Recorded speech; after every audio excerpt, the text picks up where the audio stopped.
Hello বন্ধুরা, তো তোমাদের জন্য একটা খুবই জরুরি খবর। আজকে কিন্তু এসএসসি এমটিএস 2025-এর ফর্ম ফিল আপ স্টার্ট হওয়ার কথা, অর্থাৎ নোটিফিকেশন বেরোনোর কথা। কিন্তু এখনো অবধি ssc.gov.in অর্থাৎ অফিসিয়াল যে ওয়েবসাইট সেটা কিন্তু এখনো মোটামুটি হ্যাং করে রয়েছে, আমি যতদূর দেখতে পাচ্ছি। কিন্তু চিন্তা করো না, জাস্ট এটা মনে হয় হয়তো নোটিফিকেশন আপলোড করছে বা সিস্টেমে ফেলা হচ্ছে, তার জন্য হয়তো এটা হতে পারে। এটা আমার ধারণা নিজস্ব। তবে হ্যাঁ, যেহেতু অফিসিয়াল ক্যালেন্ডারে বলা আছে 26 তারিখই কিন্তু আমাদের এসএসসি এমটিএস নোটিফিকেশন বেরোবে, তো চোখ রাখবে অবশ্যই অফিসিয়াল ওয়েবসাইট এবং আমাদের এই আড্ডা 24/7 বাংলা চ্যানেলে।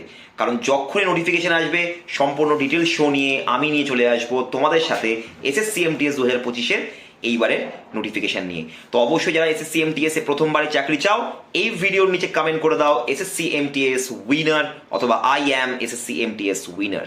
সবাই মিলে কমেন্ট করবে। All the best for your exam.